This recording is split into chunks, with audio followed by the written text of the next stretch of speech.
you're never going to expect, oh, I did something for my nephew when he was 2. So when he turns 18 now, I'm going to call in a special favor. Yeah. So, I mean, there'll be people thinking like that. It's true. I mean? That's it's true. So you got to be careful. Yeah. Retirement plan, you know. So no, that's very true. It could happen. Some parents think like that. Parents still think like that. Do you know what? Wait. Quick. Oh man, you stumbled on this shit because I didn't want to drag this on too long. Quick question. So you think is there something wrong in a parent then? Yeah, thinking like, okay, cool. I've got I've got a baby, I've got a child. I'm gonna invest so much in this child to make sure that they reach their full potential. So that way, obviously, maybe not necessarily putting the burden on your child that you're now responsible to look after me, but more so like. Hopefully make sure they're successful so then that way they can in turn look after you. Now listening to the In My Opinion podcast, the home of edutainment, brought to you by 𝐃𝐨𝐧'𝐭, DTM and 𝐬𝐮𝐬𝐫. So get your drinks, snacks, relax and enjoy. Yes, my people, welcome back to another episode of the In My Opinion podcast. Come on, let's go. Yes, we are here to give you a weekly dose of that vitamin E, and that is edutainment. I'm your boy Melinda the Fourth, aka 𝐃𝐨𝐧'𝐭. DT, don't talk, just listen, aka designated driver. Come on, it's your boy 𝐬𝐮𝐬𝐫, and the other 𝐬𝐮𝐬𝐫 is a counterfeit. You can tell by their outfit, you know. Come on. Yes, sir. All black today, Black Panther. Yeah. Huh? Yeah. Fake news. Woolly hats, so you know it's cold here in London if you're not from the UK. Sure. It's got a cashmere thing. Come on, we got a very, very good, insightful episode in store for you today. And we have our brother next to us, very knowledgeable, very wise, very insightful. It's Yisrael. Have I pronounced that correctly? Yes. Okay, just making sure. Yisrael from Novo. From Novo, the platform, you must have seen them, you know, him walking around just giving us knowledge. Must you always be walking? Sometimes. Where are you going? When you're walking? You just walk until you run out of road. See, it just pops out. Like, hey guys, Do you know why? I love Do you it. know who owns bread? I love it. How you doing, my bro? I'm well. It's cold, but It's cold. it's good. Yeah. You look very drippy. You said I'm gonna drip regardless. No, not too much. Just something light. Something light, for that. yeah. All right, well, bro, I hope you're good. We're gonna get straight away into the topic because I know we ain't got you here for long. So, Uzi, you wanna have a break? So you gotta get straight to the topic. Yeah, break the ice. Sorry. I didn't get that one, but that English That's now was... 15 seconds gone. That we're never gonna. All right, brother, I got 2 icebreakers for you. Sure. First one is, what's one conspiracy theory you believe in? That you believe. For me, controversially, it's actually, I don't actually believe in any conspiracy theories. It's an unpopular one, but personally, I need to see some sort of evidence. I need to see the study, the research behind it. I need to understand what's going on there. So there's a couple that people I know like, and that people in my communities sometimes believe, but I don't. So one might be, I know somebody who doesn't think the moon landing was real. Or another one being that if you get a vaccine or if you get vaccinated, then Bill Gates or somebody is going to track you from the pub all the way to the nightclub in one. Now the moon landing one is the one that I believe in, bro. Because if you deep it, how did we? I think the moon is what 300,000 miles away or something like that, and we managed to capture it live. Who set up the camera? Who set up the camera? How did we call? A phone call was They made. called and say, hey, yo, I've landed, bro. Like man's ear. Secondly, they went and came back safely. Yeah. In 1960. Come on, guys. Let's be real. Well, you And we guys. haven't been back since. Well, he's lucky because I was going to ask him, but I was going to ask him. No, but I was going to ask him why he believes in it. So I'll put it to you this way. One way is we could go through like certain events in history. So 1957, you get Sputnik launched by the Russians into Earth orbit. You have Yuri Gagarin. You have the dog as well, also all going into space. So you had progressive elements too. Not every test was successful. There was many that didn't happen. That's right. Many explosions. You had the shuttle that exploded as well, the Challenger shuttle too. And then the other thing to ask yourself is, when it comes to any conspiracy theory, especially one that involves individuals, is how much do you trust any person that you know, then any group of people that you know, to one, be able to keep a secret like that, to two, to not mess up that secret at all, and then three, to be able to tell that consistently over many years. Okay, I hear you. And I come at you with this. Go for it. At the time, JFK had made a promise, right? He said by the end of the decade, we're going to get to the moon. Indeed.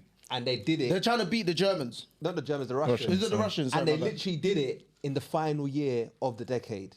Yeah, pressure. Number 2, one of the astronauts, yeah, I've forgotten his name. But he came out and was basically saying the tests were all going, like you said, the tests were all failing. Then allegedly he dies out of nowhere. And after he dies, they go. We've done them, yeah. Because I knew it was gonna be the one that will leak. What you're saying? Okay, so then if that's the case, do you think all the people who've gone to school to get their degrees? We're in trouble.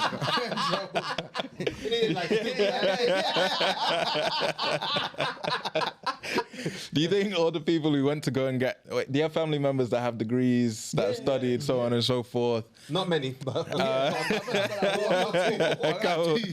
So imagine that you had hundreds of those people, thousands of those people who've gone now to write research papers and books, people who've gone to the test site and come back, written in their diary, I went to this test site today, and so on and so forth.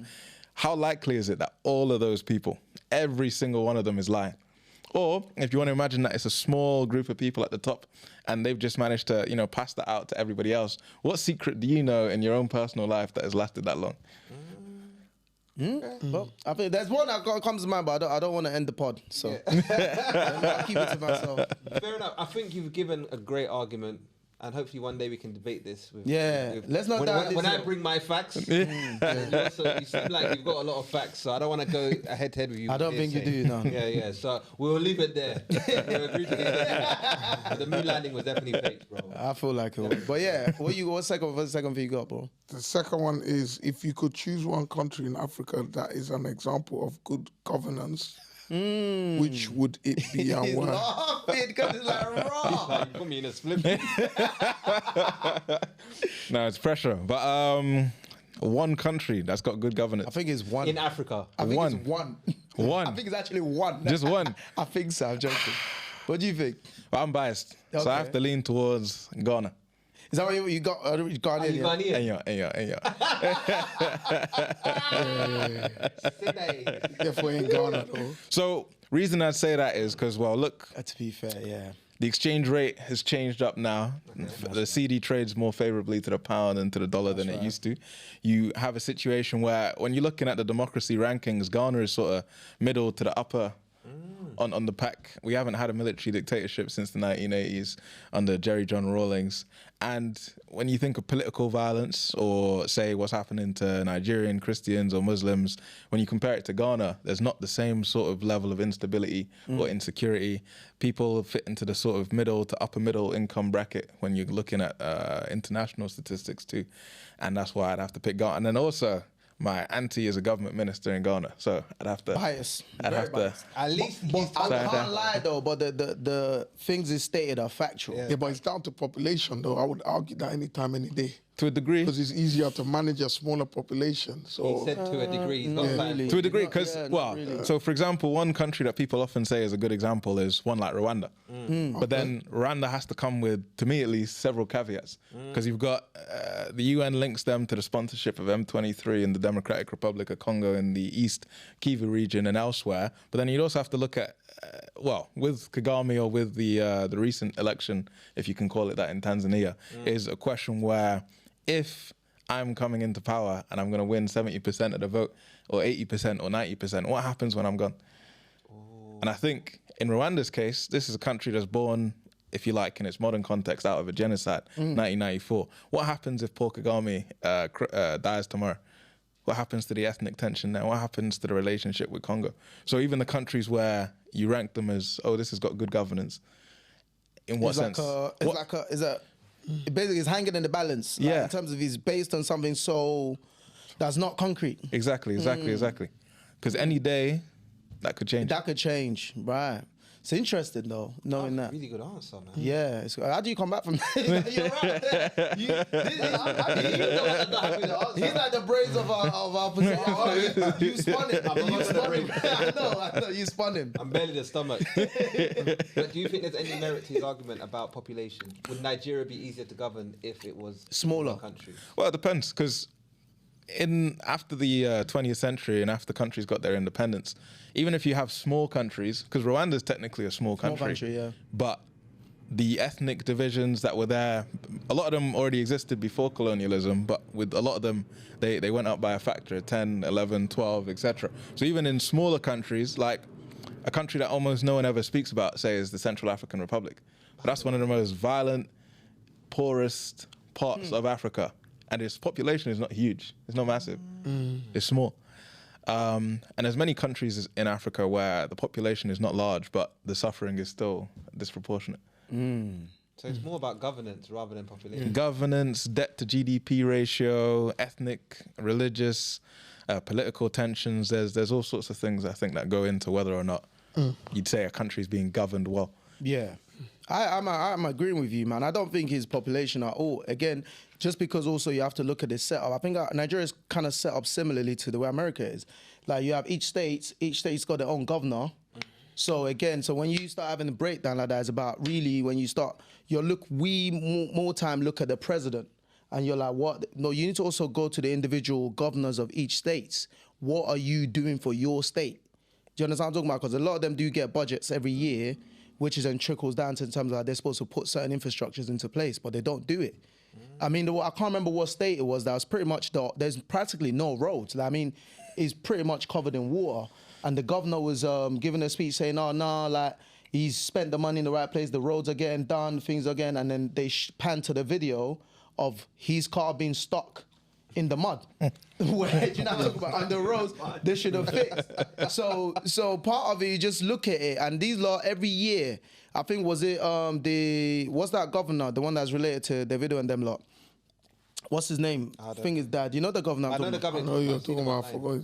You forgot, yeah. But then again, he's put in for some odd billions for budget, and everyone's just kind of thinking, where's this money gonna go to? And this is what they do every year. All these governors come and start putting billions of money in, and you don't see the results of where the money is going. So I totally don't think it's population, bro. It's really about how the country has been governed. I'm with you. Yeah. Is that you then with your icebreaker? Yeah. All right. Let's all get a buzzer. Yeah. So everyone grab a buzzer. We're moving on to a next Is there segment. any point doing this? I mean, there's no point. Please, my brothers, please go. No, you never know.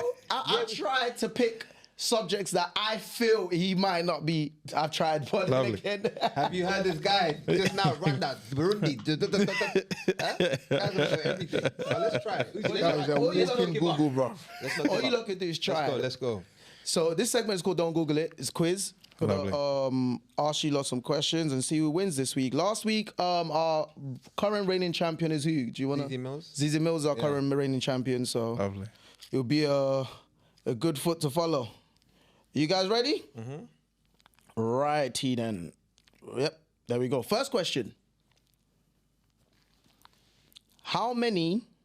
Damn, I feel like he's going to get this. I quite like. But yeah, cool. How many patron saints are there in the United Kingdom? I'm going to go with 1. How many? 1. Incorrect. See, you never know. Wow. Remember, in United Kingdom, patron saints. Scotland, Wales, England. Yeah, go on. 4. Come on! See, man, sometimes don't count yourself out. Now, as a bonus point for you, though, if you can name all 4 of them as an extra point. Come on, now you're doing too much. No, but you mean it's part of the question. But something else, you can steal the points if you want. So, but yeah, but try George. first. St. Patrick. Yeah. Flip. St. George, St. Patrick.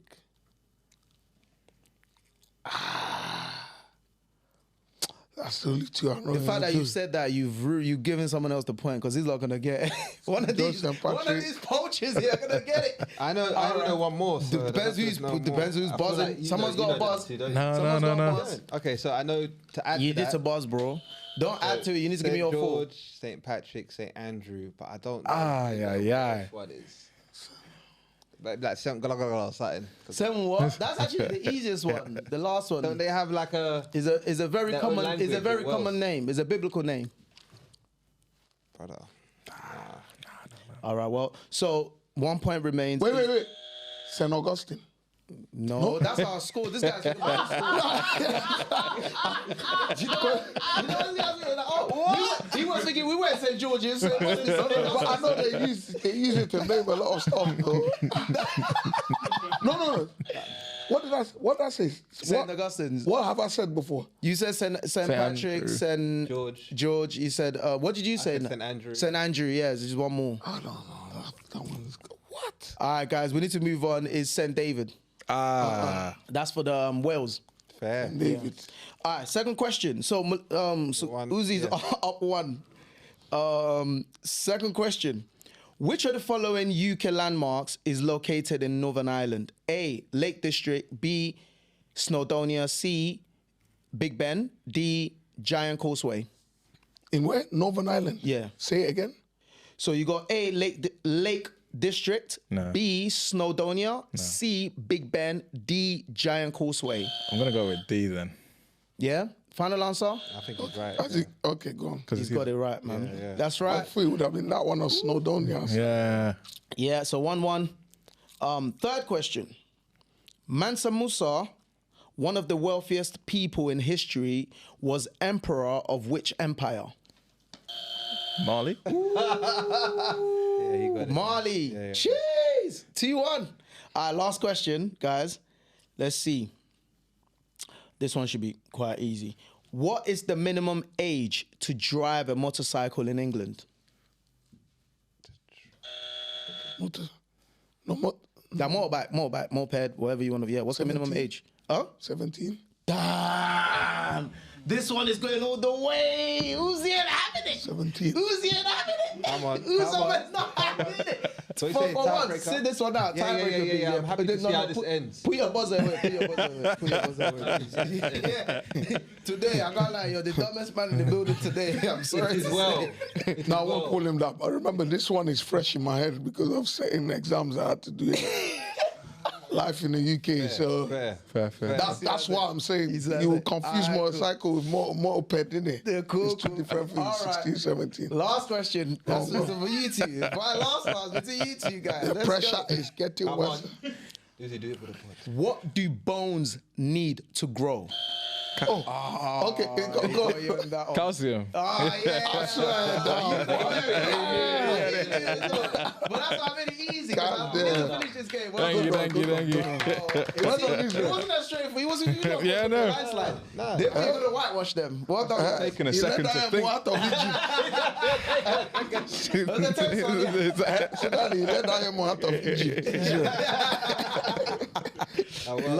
done, guys. All Thank right. you.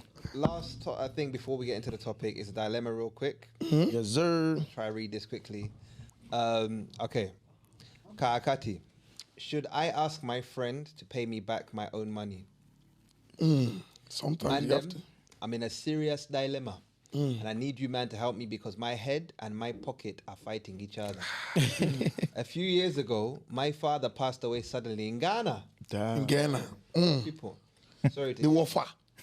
I was completely broke at the time. Rent, bills, everything was chasing me, but I was running faster. I didn't even have money to book a flight home to bury my own father, and it was during Christmas time, so tickets were over £2,000.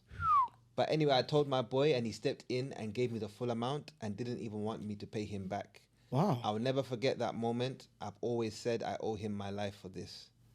Fast forward to now, that same friend is the one going through a rough patch, and he asked me to lend him money. He asked for £800, and he said he would pay me back in 2 months' time when his bonus from work comes in. I did not have the money, so I decided to take it from my joint savings with my girl.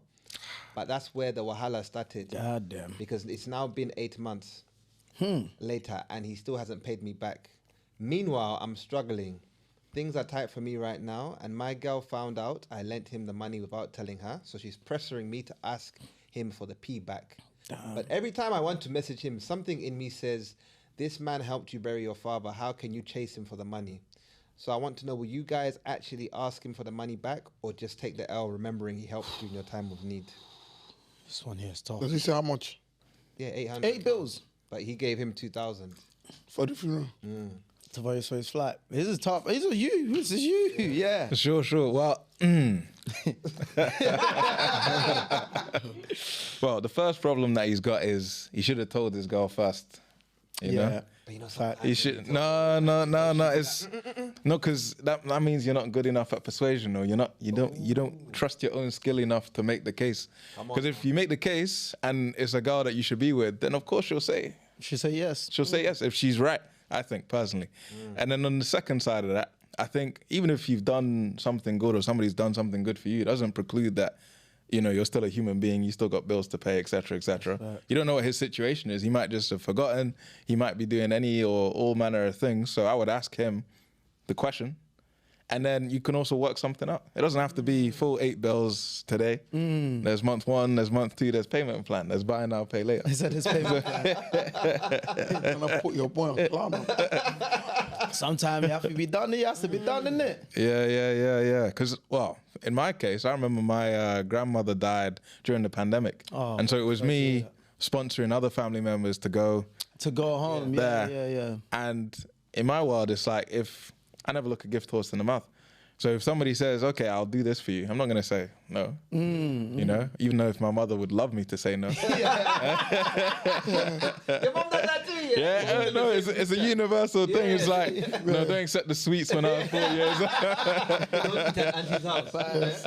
Facts. Fake news. Yeah. Yeah, so And this time your stomach is growling. you know, like, mama, we ain't got food at home. So you're basically saying, listen, at the end of the day, you lent him the money, you're supposed to pay you back, ask for it back. Ask. I feel like for me, and I'm with you on this one, to be honest with you, it's hard for me to disagree. I feel like with mandem and people, even women, everyone in friendship groups or whatever, we're getting to a point now where there needs to be more transparency. Yeah. I feel like, I don't know if you in friendship group, there's envy, there's jealousy, sometimes there's like this like low-key competition sometimes. And you might get someone trying to be like, people try to act like they're doing better than what they actually are. Because for whatever reason, and I don't know why people do that. My thing is, if this is my circle, bro, you lot are gonna know my highs and my lows and everything. I'm transparent. And I feel like this particular situation is one of those ones where is a conversation all round. It's an all round conversation. So let your girl know at the end of the day, I messed up, to your point, not even telling you in the first, because I thought it was gonna be a quick in and out thing. You're never gonna notice. But now we're here. He didn't pay the money back in 2 months. Now you found out. But genuinely try to give us some sort of level of understanding. Listen, when I was going through my lowest moment, this guy showed up for me and didn't even ask for it back. So again, when she gets that context, and like you said, if it's someone that's meant to be for you as well, she would understand. And she might be a bit more lenient. Like, okay, cool, but I need the money back, but let me know when you can get it. So then he needs to go and speak to his boy. And then explain his circumstance to him. Like, even though you asked me, I wasn't in a position to even give you that money because I don't have the money, but I took it from my girl's account to give you because I really appreciate, I feel indebted to you because of what you've done for me. So that's why I've done it. But however, the money, she wants the money back. What's the circumstances? Like, let's work together. So that's what, for me personally, is conversation all around. And I feel like if you're transparent enough and you're straightforward, there's nothing no one could do to you but have an understanding and work together to resolve this. That's all it is, really. Just have a conversation, man. What say you? What say you? I mean, yeah, I think when someone is done something for someone, it don't now need to be where I feel like because of what you've done for me, I owe you, innit? Do you know what I'm saying? It shouldn't be an owe you thing. That's why I'm always like an advocate of like just do what you want to do because you want to do. If at that point all you can give is £200, then you give £200. But there's no point giving 2K. now with hopes that, like now this is something big you've done. Also give you Do you get what I'm saying to you? So I think that's more of it for me. And I feel like personally, I feel like for you to say, okay, cool, that should be on you, innit? Like, okay, cool, he's done this for me, but that should not be your reason why you shouldn't ask for your peas back, innit? Do you know what I'm saying to you? If you really need your peas, then I would say ask for it, innit? Because I borrowed it to you. It wasn't, I gave it to you. It wasn't a type of donation. thing, innit? Do you know what I'm saying? But I feel like, obviously, as real, genuine man, them, if someone has done something for you worth over $2,000 at your lowest, it's gonna be hard. to Look at your ask for human that being. 8 bills, Yeah. bro. You know, like sometimes. Do you know what I'm saying? it's That's a nice to human say- nature. If you're a genuine good person, it will be hard to go Exactly. back and say, yo. That's Yeah. what- This is it. That's what I was hoping you would come, because my opinion No, is it is. It I is. would struggle to ask for that Yeah. feedback. Yeah, 100% but I I'm would. also saying I'd have to take that people L. shouldn't also feel a type of way if someone asks you for I that. hear I it. think that's where that's coming I from. Do you get what I'm saying to you? Because, like, it's two different But things. it's human nature as I'd well. like to go and find it, because man. someone might look at you sideways like, "Rah, bro, I gave you 2 bags." Yeah, And but ask that him means how- you might yeah. not have given that 2 bags with good intentions. No, I disagree with that, bro. You don't think? I disagree with So it. why do you mean I gave you 2 bags? Because one thing 𝐶𝐿𝐵 is mentioning here, and I feel like this is the part when sometimes when we're giving advice, we try to remove the human element from it. Like, No, I know. where we feel emotions and feelings, bro. Like, man's remember human, bro. when I'm up, that's You when feel I give you different. that 2 bags. Yeah, Like, yeah, take it, yeah. don't even worry about it. It doesn't necessarily mean at the time I'm thinking, oh yeah, now he's gonna owe me. No, it could just be at the time things were great. You need to remember when things are going bad, your mindset shifts, and you might just be in a different place right now where you start to, you're not even thinking like the way you normally would think. You start to think, oh, let me call this person for help. The moment they say no to you, you can't help. Like, let's stop doing this thing. There's no way you're gonna help but feeling like, raw. Bro, Swear down, man I gave dropped this you guy 2 2 bags. And man just didn't even try to say, let me help, let me do this. Bro, give another example, bro. There's times where we might even have a similar situation as I remember there's times where I've helped you out when you needed it. And when I needed help, mad. Remember when I had my rent issue and and I called you and I said, yo, I need a rack. I'm behind on my rent. Well, go on. What did you bro, you didn't have that. You couldn't give it. You didn't have enough to dispense at the time. What did you do though? You never told me no. You said, well, let me see what I could do. What did you went and found someone and got it for me? Again, that's coming from because you felt, yo, I can't tell this guy no. Yeah, but So let's no. be real. Okay, but when I say, I'm not saying fully like man's taking away the human element. Yeah, I'm just saying over time, as you get older, your mindset changes. Yeah, of course, And I'm talking now from a mindset now that nobody don't owe you nothing, can it? You know what I'm saying? So if someone gives you something saying, I'm borrowing you this, you owe them that. Yeah. Do you get it? That's like how my mindset is shifting it. It's not that I'm saying throw away the human element, but I'm also saying to people, you have to give them the rule. Don't now use that to now say, okay, cool. Oh, you can decide to offer. After that, I can give you your 8 bills. That's cool, and I might move differently with you. Not like I won't be your friend, but I just know That when it it's comes gonna to this type of situation, this is how I'm gonna move with you, type thing, innit? Yeah. But I'm not now gonna be like, well, I gave him 2 bags, but now do you know what I'm saying? So I'm not saying take away the human element from it. I'm just saying, just be understanding that this person borrowed it to you. Yeah, They didn't no, give for it to you, innit? That's all I'm saying. And I think 𝐶𝐿𝐵, bring it. No, I was going to say, I think that makes sense going back to the transparency thing. I like what you said about that whole idea of not giving more than you can. Because I've noticed that in a lot of African, Caribbean culture and whatnot, there's almost this over-giving, like almost overextension sometimes to the point and that then you have people... expectation after, The expectation after, where people can't, and the idea of stunting beyond your means, Beyond your even means, yeah. to show this and that. And I think there's some trauma wrapped up in that historically, in terms of the struggles that people have been through, their ancestors have been through. So it's a time to live now. And I think that extends to all sorts of situations, from somebody behind on rent, or, oh, can you do this for me, or something for the baby, and so on and so forth. And I disagree with this idea that we don't owe each other anything. I think when we're older, there's more transparency in the sense that I've given you this money, but I'm also expecting it back, as opposed to I've given you this money and we'll see after that sort of thing. I think there's more transparency when you get older, but I do think that we owe each other something.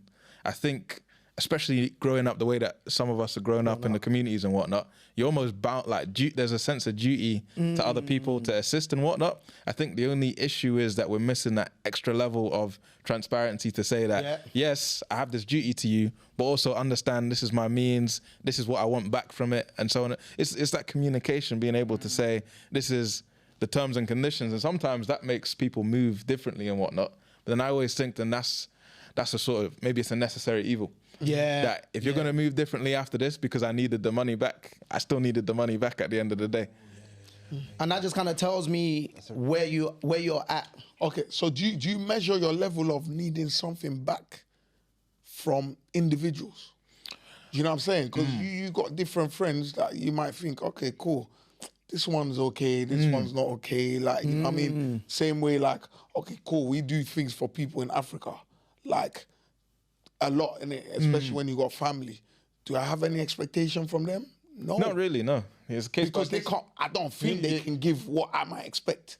Do you get what I'm saying? Yeah. Compared to, okay, cool, you might have your boy that's here with you in the UK where circumstances are different. We might be doing slightly better than, do you know what I'm saying? So do you also measure like your expectation based on what you think that person can give back? Oh, no, of course, you know what I'm saying? Because there'll be situations where you think, like in this scenario where it's, I need this £800 back. You might, out of that duty, and because you know what your position your boy's in, you might decide to like long it out a little bit more, or you might decide maybe I can take a little bit smaller instead of getting the whole 8 bills back. So you might make little changes and stuff depending on the situation, because you're never going to expect, oh, I did something for my nephew when he was 2, so when he turns 18 now I'm going to call in a special favor. So, I mean, there'll be people thinking like that. It's true. That's it's true. retirement plan. Retirement plan, you know. So no, that's very true. It could happen. Some parents think like that. Parents still think like that. Do you know what? Wait, quick. Oh man, you stumbled on this shit because I didn't want to drag this on too long. Quick question. So you think, is there something wrong in a parent then, thinking like, okay, cool, I've got I've got a baby, I've got a child, I'm going to invest so much in this child to make sure that they reach their full potential. So that way, obviously maybe not necessarily putting the burden on your child that you're now responsible to look after me, but more so like, hopefully make sure they're successful, so then that way they can in turn look after you. Yes, you people, I know you are watching this content, but you've not subscribed. So make sure, if you're enjoying what we are saying, you always say you're enjoying it, make sure you subscribe, you bloody civilian. Is there something wrong with that kind of mindset? So I'll just to do this one quickly, I'll start with a little analogy from 𝐃𝐨, Stokely Carmichael, and he used to give this example. And the example was that, so imagine that there's a forest or a jungle or whatever, yeah? If you take a baby monkey and you drop it into the forest, even if it has no parents or anybody else, the baby monkey is usually still going to survive. Yeah. It's got enough internal instinct, it's going to climb the tree, find a banana, kill the mosquito, and so on and so forth. You drop a little wolf in the forest, it's going to grow up, even without so many of the other wolves, it's still going to do wolf things, it's still going to hunt, sniff, smell, scratch, etc. But then you drop the small baby in the woods by itself with no family, no friends, nothing. You're not going to get the Tarzan situation. Instead, the baby might crawl over the cliff. It might eat poison berry. It might, see small hippo's mouth and think it's a safe place to go and crawl inside there, and then it's finished. So in that same way, I very much see human society as being this thing where none of us can be here today, walking, talking, thinking, smiling, laughing, making money, and so on and so forth, without all these other people, all these other interconnected webs that made us us. So in that same way, when it comes to those parents who are saying, okay, I gave birth to you, in a way, it does give you some sort of duty. You can choose to accept it or reject it, because some people clearly do. And sometimes some parents like almost violate those same codes because they abuse their children or so on and so forth. But generally, that person has created the circumstance for you to succeed in most situations. So out of that, there's obviously going to be some way in which they are also then going to have a relationship that's dependent on you, where their own growth and success came from having a relationship with you. So it's not so much a sort of I scratch your back and you scratch mine. I see it more of a sort of a relational thing, that because we have this relationship, there is some give and take element to it, there's a sharing element to it, and we're connected in this way now till death do us part. So same way now, I'm an adult, I'm of sound mind and body. I can work in McDonald's if I have no degree or no qualification. If I have qualification, maybe I can go out and become a doctor or a lawyer or whatnot. But in my journey to get there, who paid for the roads for me to get to school? Who sponsored my primary school place? Who paid for that student Uniforms, loan? You know, and this is not just your family. This is thousands and millions of other people. So I get it when some people are like, you know, I don't owe anybody nothing. I made it on my ones and so on and so forth. But just a quick sort of like invoice. If all those people came back to you today and said, I paid X amount. so I was that one taxpayer living in Liverpool who helped assist you get into primary school. I'd like 300 and something back now, please. Can you pay it up? You'd be like, what? Yeah, exactly. And yet that person has basically helped you get to where you are. So I feel you have that relationship with them, both the invisible ones and then the highly visible ones too. And then if you can see something that's bad, you have like almost an added moral duty to do something about it versus the stuff that you can't see. You can see your mum, you can see your dad, you can see your friends, you can see your family. They're far more visible to you. And so you have the extra element of a relationship with it. That's brilliant. But this is for people that have eaten taxpayer money. What if you ain't eating taxpayer But it's impossible not to eat. In fact, my sister and I were Think watching. about it You're properly. paying tax though. You remember Wife Swap? Yeah. So there was one episode of Wife Swap where there was this group of it was like an offshoot of mainstream Christianity. They were called the Jesus Christians, and they would live in like a motorhome. They wouldn't go to school. They wouldn't work at all. All they would do all day and night is just do missionary work, and then get donations and stuff, and that's how they would live. Yeah, and when they did the wife swap, the wife asked them, "Oh, like you feel like you don't need to work?" And it's like they're saying, "Yeah, I don't feel like I need to work. I'm doing God's work." Da, da, da, da, da. And then she was like, "Okay, if your kid breaks his arm, where do they go? They go to the NHS. Who pays for that?" Imagine you came to this country tomorrow, 25 years old. Obviously, there's a lot of misinformation out there about how much migrants do contribute, but assuming you earn the average wage or above the average wage, you out contribute the British-born population. But let's say you come. As soon as you arrive and you come to UK Border Force, who's paying for the people to check X, Y, and Z? Who's paying for the security so that if X, Y, and Z gets robbed, you can go and report it and so on and so forth? Who's paying for the free Wi-Fi that you need in the library to make your first job application at McDonald's? Every single thing around us has some form of private or public contribution, but in many cases it's public contribution. It's a taxpayer. And even if it's not taxpayers, because when I was a kid and I was getting Gobstopper and Zapper from the corner shop, I wasn't paying taxes, but I was paying VAT. Clock it. Okay. Well. So, quickly, You've never had my boy so quiet that I don't know what to say. is Summary, my boy. okay. My personal opinion Yeah, is sir. I wouldn't ask for the money back. I would struggle to, although I would want it back. So I get why you're asking, but me being me, I wouldn't, because I'd be like, nah, this guy gave me 2 bags, it's 8 bills, balance the boat, write it off. But I agree with everyone else here. For a true friendship to thrive, there needs to be transparency, and I think we need to do more of that, more communicating. And if your friend doesn't understand where you're coming from, then maybe he shouldn't be your friend. Facts. Do you know what I mean? Because just because you gave me this money, it's not gonna hang over my head for life. Do you know what I'm saying? And no good deed goes unpunished. That's another word my dad used to always say. I never understood it, but I think it fits this narrative. So what are you saying to my man? What's the final note? Nah, just communicate. Communicate with him, innit? That's it, man. Communicate. Yeah, because he doesn't even need to necessarily get the money back if he Yeah. communicates. Just say, I'm in a tough I'm in a situation. tough situation. Can This I is get the it. money back? And whatever Boom. he said, you're not gonna die. Just think of it. That And I way. feel like, yeah, man. At the end of the day's gonna end, and you'll be fine. All right, moving on to the main topic of conversation, man. My brother, you're very knowledgeable. Israel. Thank you, brother. You've got a platform called Novo. Indeed. How did it start? Are you qualified? Like, are you educated? So Thanks for listening to the In My Opinion podcast. Don't forget to like, subscribe, and share. Until next time, peace.